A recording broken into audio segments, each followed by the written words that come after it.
All right, Hero Comics here. I want to introduce our video before I go to bed. It's like it's nearly 3 o'clock in the morning, so yeah, that's how that goes. But yeah, before I do that, I wanted to talk about there's basically a lot of things going on, but one of the things is Star Trek, this Star Trek Academy show, which, from what I can see, is a woke fan fiction version of Star Trek. Okay, yeah. Basically, it definitely is a very different tone than any other Star Trek, and it's definitely like, yeah, this is not. It's trying to be like Friends. Ow, it's trying to be like Friends or something. You saw the poster or promotional picture of all the characters lying together in a field. It's like really Star Trekky.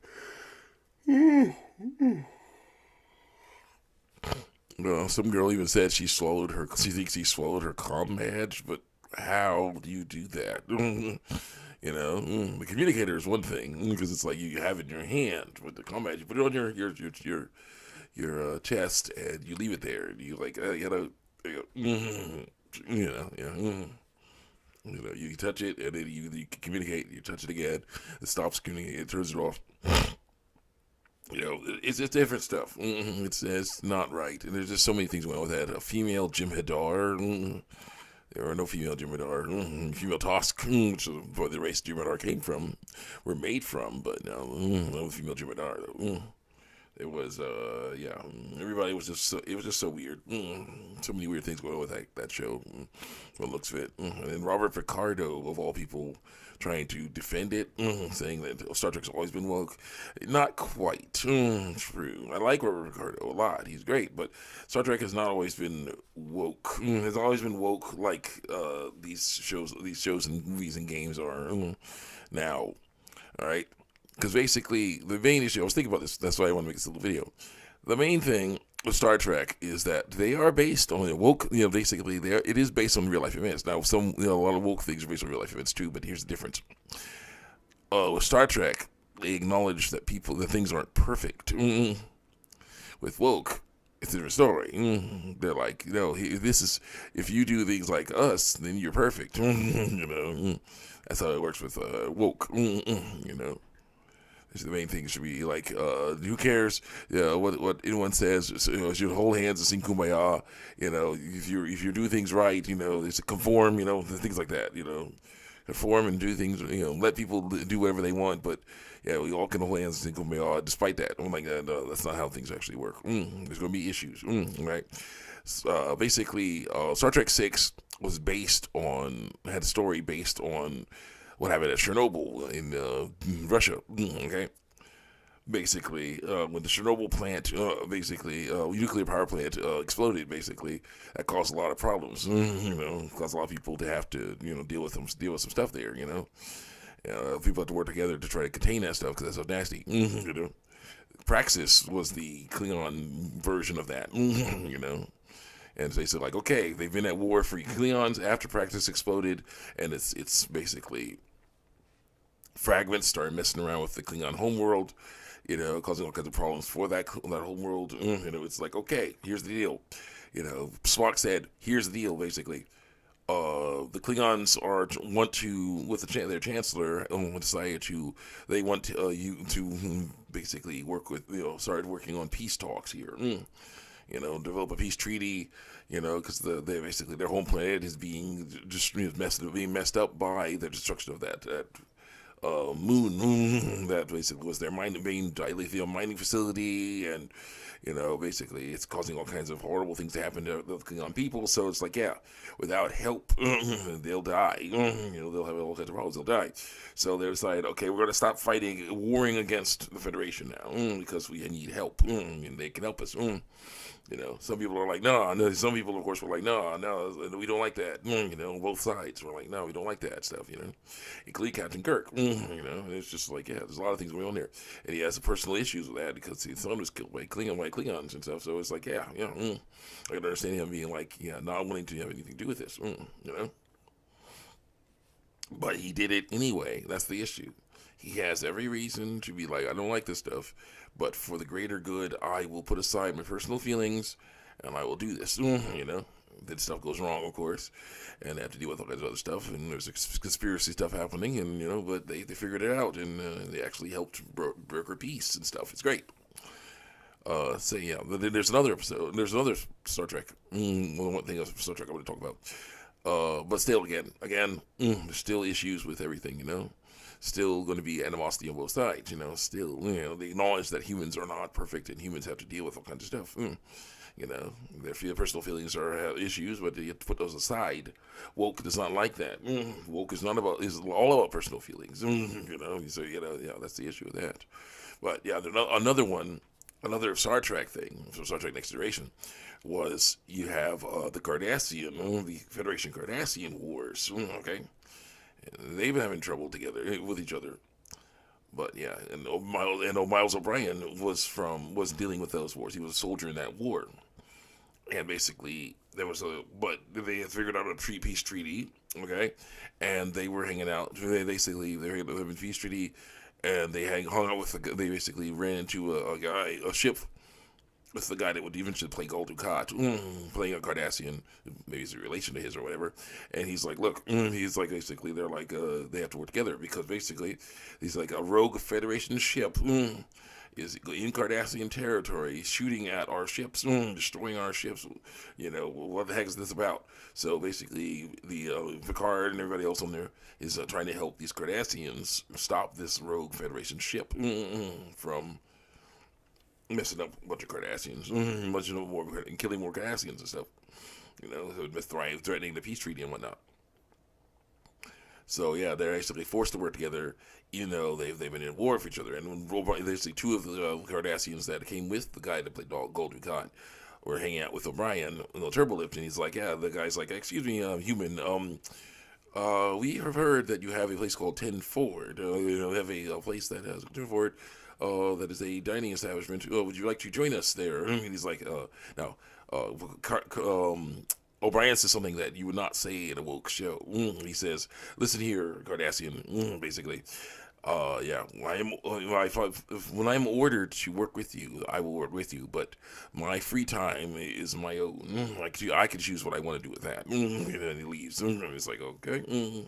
But eventually, they're able to talk. They are able to meet up at 10 Forward.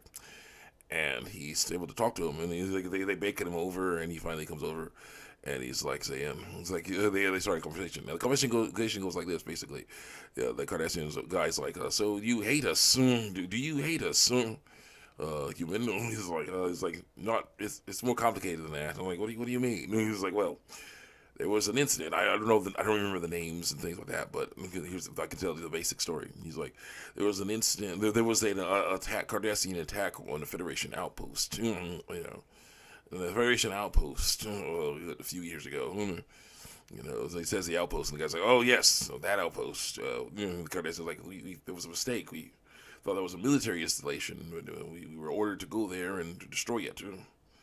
We didn't realize it was not a military installation until it was too late. The fighting had begun. We couldn't stop it. We had to fight. Or we killed or whatever. Yeah. Well, and then O'Brien's like, well, the issue is, after that attack, I was sent. During that attack, after that attack, I was sent with my on the ship to go and help get the civilians away from the Ground Zero and stuff. So I was with a group of women and children, evacuating them, trying to get them away from the danger zone. Well, all of a sudden, two Cardassian soldiers found us. And basically, I was able to stun one of them, but the other one got to me before I could get him, before I could fire again. We wrestled around for a little bit, and one of the women threw me a phaser. I was able to push him and get some distance from the Cardassian, and I fired it, and the guy disintegrated right in front of me because the phaser was set to its maximum setting. He says, he's like, and I never killed anything before. There's the issue. I wasn't trying to kill anything, but it happened so fast. I had no choice. He's like, then O'Brien says, I don't hate you, Cardassian. I hate what I had to become because of you. I'm just like, wow. It's just like, yeah, because of all that war stuff, all that crazy stuff. Now, see, here's the issue. Eventually, they're able to stop that rogue Federation starship from destroying any more Cardassian ships and killing any more people, Cardassian crew members, right? And O'Brien really helped out with that because the captain himself was a soldier like O'Brien, and he lost family members, to that war. And he's trying to say, like, look, they're trying to do more stuff. The war, they're trying to do, they're gearing up for more war. But he's like, yeah, the guy's like trying to tell him, this is because of your family, isn't it? I'm like, no, there's really stuff happening, really. But then he realized it is because of his family. He really wants revenge. It is, but yeah, he's not. He's basically he's emotionally compromised and should be messing around. He went too far. He finally realized he went too far. With O'Brien's help. So finally, they're like, dang it. So he finally surrendered. And was like, dang it. So yeah, well, that was the issue with that is woke show a thing like that would not be having such deep turbulent themes like that because that when things are all said and done, it's not going to be a perfect ending. People aren't going to be holding hands and singing "Kumbaya." They're going to be still. There's going to be animosity. It's still going to be like, okay, yeah, the past. That's the issue too. The past is a big thing for them. It's a big thing in with this stuff going on with this stuff. There's been a lot of issues in the past. Okay, and we got to deal with that and work toward a better future. That's basically what's supposed to happen. Woke DEI pushing is basically about ignore your past, completely ignore everybody's past. Okay, just let's just go with everything. Just do this stuff. Yeah, don't look at the past because if you look at the past, you'll see all the bad things you did. Instead of looking at the past, stick with just doing, conforming, doing what we want you to do, doing stuff. Don't I look enough, like you want that you want, I'm acting like a person. I'm to say I'm this. I'm saying I'm good. Is that good enough? I'm like, no. There's issues there. Woke is all about trying to basically get everything the way they want it. But it's not going to happen. In real life, things aren't always going to be what you want. It's going to be messy. It's going to be tough. It's going to be imperfect. It's not going to be perfect. That's the issue with woke. It tries to be perfect. It's impossible. All kinds of stuff going on there. So no, with new Star Trek being like, oh, everybody sing holy hands, sing kumbaya, there's even was that the two-toned character, a female character I saw, one side black, one side white. I'm like, oh, but wasn't that like there also lore is a huge issue with that stuff too. Wasn't there that I was like, thinking to myself, weren't those two guys like the only two of the only members left of their kind? And it was like a metaphor for, race war, basically. Letting yourself get so involved in a race war that you just block out everything else, all logic, it's because it's like you have two guys who are black on one side and white on the other side, or like one side is black on one side, black on the right, on the right side, white on the other, one on the left side, one guy is white on the right side, one on the left side. So they are different, but they are the same species, but they're like, yeah, but he's inferior. No, you're inferior. They fight each other.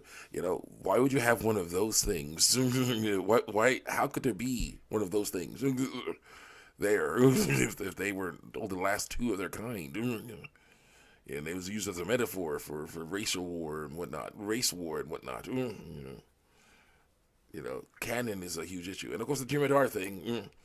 There are no female Jem'Hadar. Why would you want any Jem'Hadar in Starfleet? I'm sorry. There's just so many problems with that show. It's just not. No, they need to really work on that. That's the issue. I'll see you guys next time. Check me out on YouTube and TV. All right, this went way longer than I thought it would, but it's important to talk about. See you next time.